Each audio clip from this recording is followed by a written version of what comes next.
Okay guys, it's 6:20 in the morning and I'm out in the garage benching by myself. This whole coronavirus thing has been crazy. So all the gyms have been shut down until recently, but I'm deciding to keep going here at the home gym because I love it. You can see what I'm working with here. There's a really simple secret to bench pressing more, and people talk about this, but nobody actually acts on it. I think it's crazy. So I'm gonna make this little video and show you guys what's going on. One of the first things is just a tight grip in general. And people talk about bending the bar sideways in hand placement. Well, you don't want to grip the bar as I'm gripping the bar right now. You actually want that crease of your thumb to be right in line with the bar. You see my hand looks kind of funny right there, but this is the position you want. And I don't care if you put your thumb out here. Maybe you newbies don't put your thumb out here. It's called a suicide grip. It's a little dangerous. But basically you want the crease of your thumb right there, right in the palm of your hand, pushing directly up into that bar, and kind of like a deadlift when you're pre-pulling back at the bottom of the movement, you kind of want to pre-push into the bar a little bit to make sure that you're set up properly, because if that thing pinches your skin, it's not going to feel very good at all. The second thing you're going to do, and sometimes I actually like to come into the bench from the opposite side and underneath, set my hands up a little bit, just not perfectly, but just a little bit, and then pull myself through. And what that can help do is generate some leg tightness. So getting your quads tight is super important. I'm gonna set this phone down for a second. I'm just gonna show you guys what that looks like at the bottom of the movement when you come through the back. Got my hands on the bar, just in a basic position here. And I'm actually walking my legs through and come back into position. See how tight my legs are right here?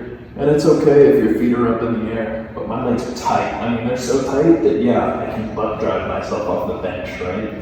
I am super tight. From here, I'm going back into my hand positioning, wherever you're comfortable, whether you like a narrow or wide grip.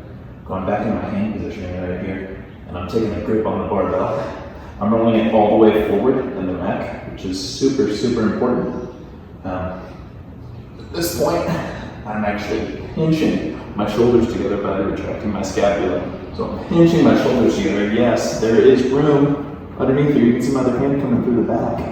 My quads are tight. My calves are freaking tight. My ankles feel locked into place and my feet are drilled into the ground. I've got a super tight back right here. And my hands are in the correct position and I'm taking a super tight grip. And yes, I am trying to bend that arm. Think about like you're, I don't know, trying to squeeze something together this way. Whatever you squeeze together this way. It's a weird fucking thing. Anyway, get your hands on here nice and tight.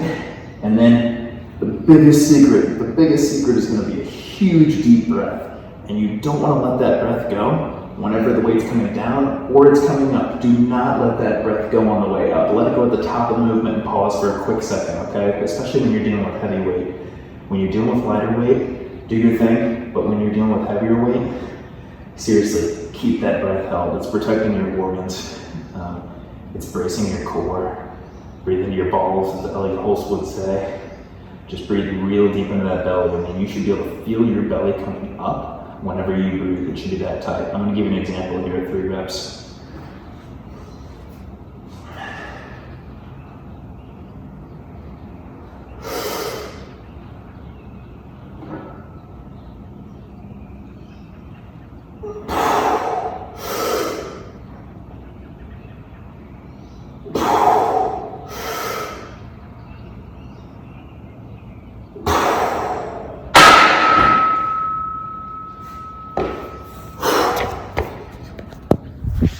All right, guys, I was super tight. To review a little bit, everything on my body is tight. My hamstrings are tight, my quads are tight, my calves are tight, my ankles are locked into place, my feet feel like they're drilled into the fucking floor. They're not moving, they're not floating around. They're at the same place, okay? They're in a parallel line that's perpendicular with the bench, okay? They're not in a funny position. I see a lot of you guys out there kicking your legs and shit. Don't do that, it's nonsense. Okay, you wanna stay nice and tight for the entire movement. You want to feel like your biceps are tight, you want to feel like your triceps are tight, your shoulders need to be locked into place, you need to be retracting that scapula and getting it very tight. The grip needs to be tight, you need to be bending in just a little bit, okay? It's more of a cue setup. Once you get moving, it's out of sight, out of mind.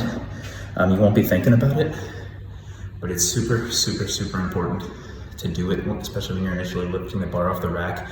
It's gonna help you get into the right position, and it's gonna help you generate a little bit of torque. But at the bottom of the movement, right, your breath and your chest should be up because you should be belly breathing, right? So as soon as that bar hits the bottom of your chest, don't let your breath go. Don't breathe out and try to push the bar up. Keep your breath held, push the bar up, stay really tight. I promise you, you will add 10 pounds to your max bench press if you just follow this form. Practice it, don't just try to go out and do it. Don't just add 10 pounds to the bar, whatever your max is, and think that you can do it. Always have a spotter or spotter arms if you don't have a spotter. Stay safe out there, guys. Talk soon.